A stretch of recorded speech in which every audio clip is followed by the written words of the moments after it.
Okay, so here we have 200 grams of Italian flour, basically, which is a little bit stronger, a bit more glutinous. And then we got 200 grams for each 100 gram, 1 egg. So I'm going to make a little volcano, a little hole in the side, and I'm going to put 1 egg in. There you go. So, put it in there. Take the other stuff out.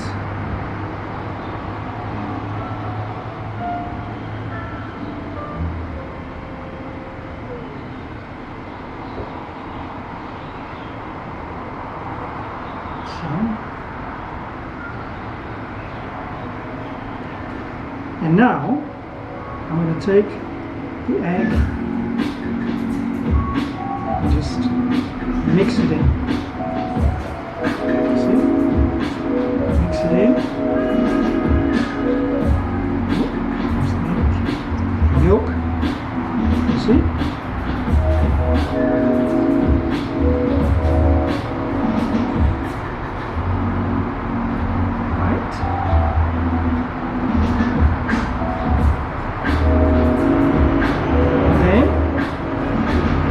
Second one.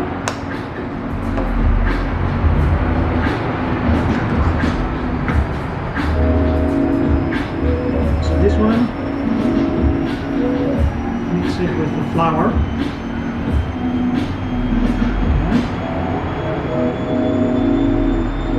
Completely mix it.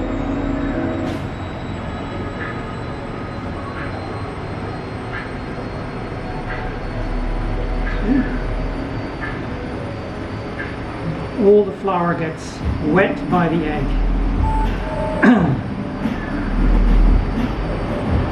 You should try to, for every 100 grams of flour, it is 1 egg, but try to buy a big egg. Yeah.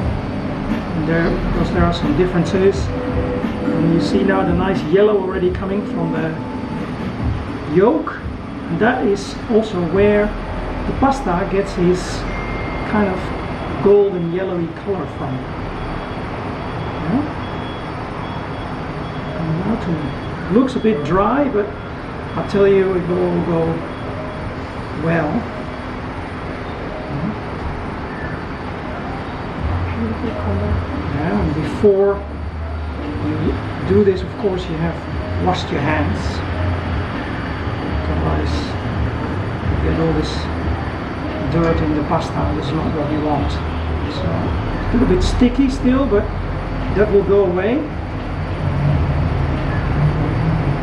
because mixing it all together.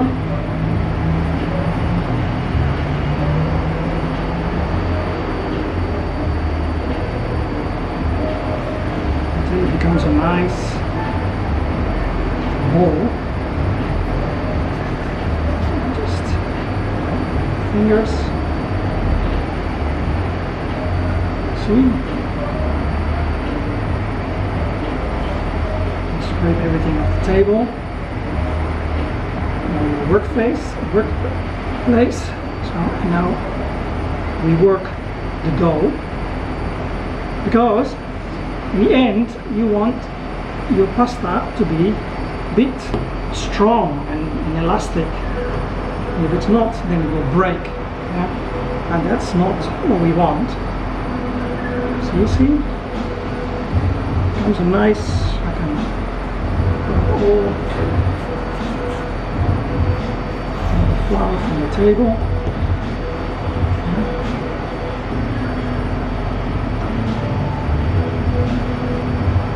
See?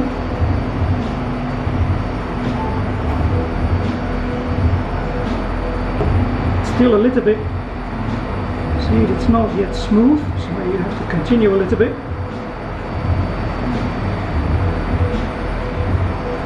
Nice, roll it. So the gluten gets very stretched in the sense that the gluten comes out, and then you get this nice flexibility of your dough. And it's the same actually what you do with normal bread. It's a similar kind of process. Put some weight in it. Roll it.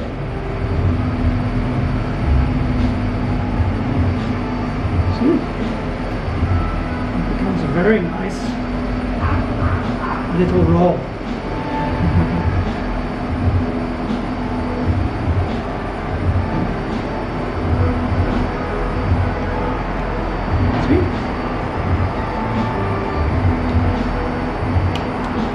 Nearly there. And normally what I do is I like to stretch it from the center and then roll it. So you've got a very nice opportunity to stretch the dough.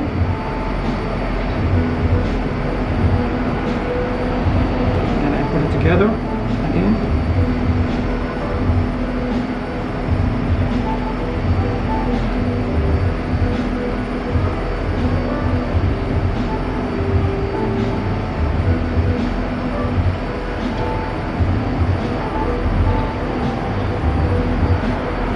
See, now it becomes a very nice, beautiful dough for your pasta. And that's basically it. That's to make your dough.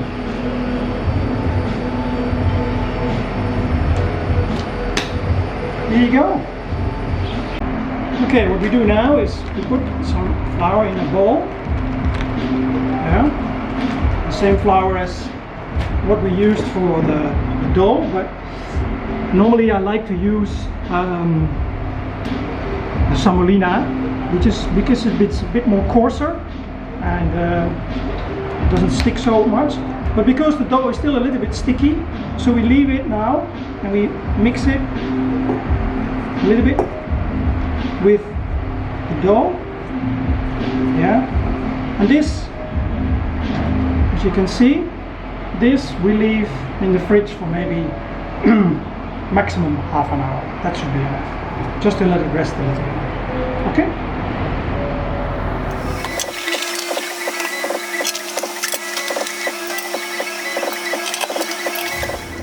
Yo, we're back. Okay, see, I put the dough a little bit in the fridge just to cool it down a little bit. Yeah. So, and I've got two boards here, one plate on this side and one plate on this side, because now I'm going to roll the dough. Yeah. So I'm going to make it a little bit less bulky to go through. And here with the Italian Atlas pasta machine, you can make sheets. You will roll the sheets. And that's the first thing what we need to do. Normally also what you can do is the sheets you can also use, for example, for lasagna. So these are also, you can make lasagna sheets. So I got it a little bit thinner. And now I will run it through the machine, and I put quite a bit of flour because otherwise it gets too sticky and then it sticks to the machine. So that we want to avoid. So I push it a bit in. So it's on 0, which is the lowest dial on this one. And there we go. So it comes out. See, and then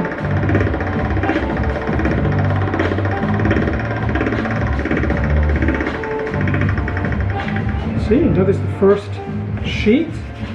Just make it a little bit. Flour goes all the way.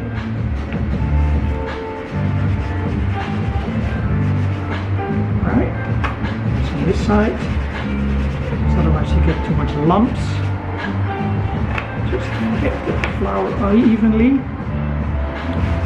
Because when you stretch, of course, then you get more surface. And now we're going to put it onto dial number 1. It's the next one.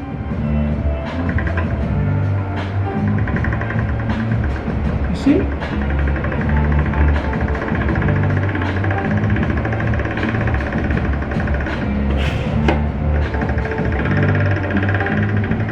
There we go.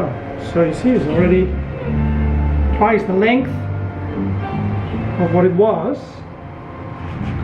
And now we go to number 2 on the dial.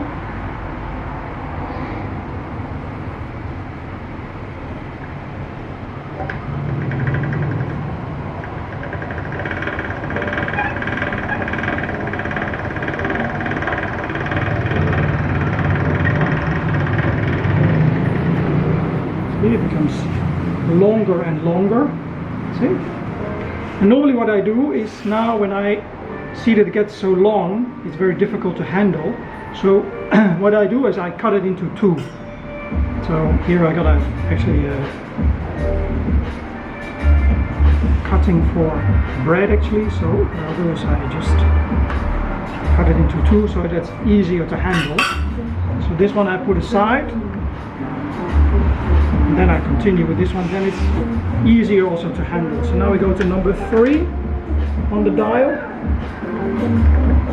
And you see it goes quite nicely, doesn't stick to the rollers. See? So again, it gets longer and thinner all the time. So now we go to number 4.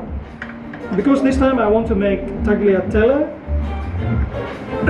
and not too thin, so I'm going to go to maximum number 6, and now we are number 4. So here we go. And some people ask, so why can you not go immediately to roll it to number 6, to the thinnest?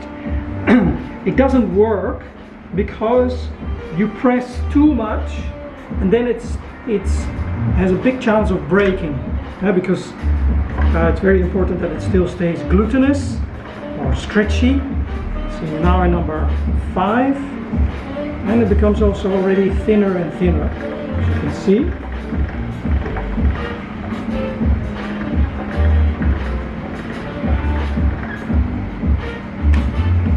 See? You can see almost through it. Yeah?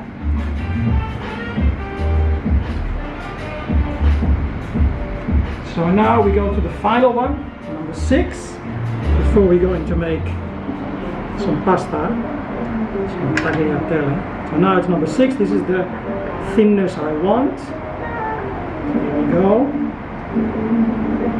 The machine pulls it through nicely. You see?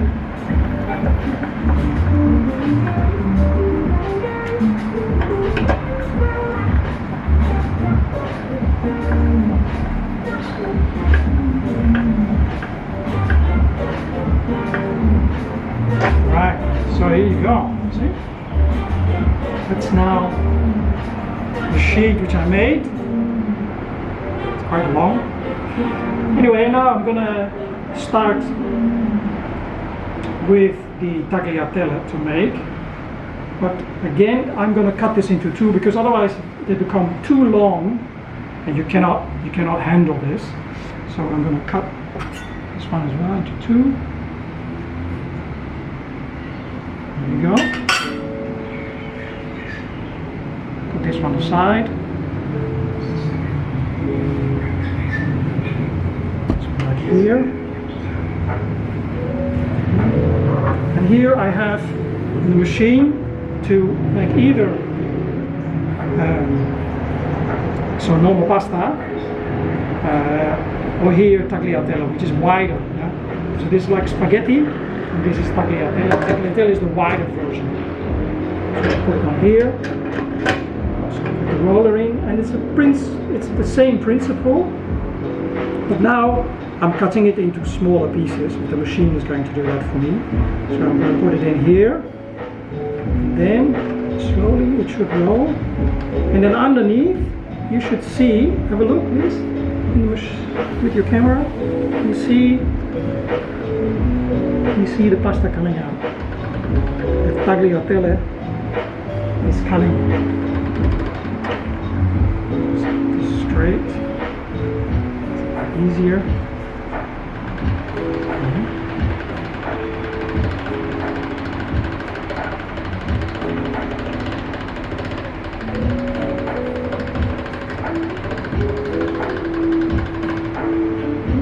Here we go. See? So this is the pasta. And then we hang it on here. We have a special drying. And on the drying rack for this kind of pasta, you can also use your normal hanger from your clothes. Yeah? This is to let the pasta dry and to make it less sticky. Okay? Why not just hang the whole thing over? Yeah, because I like to hang it individually, because otherwise later on it's very difficult to separate, because they stick together, see? So you need to make sure that they separate. Can you stop the video now? Because I need your help.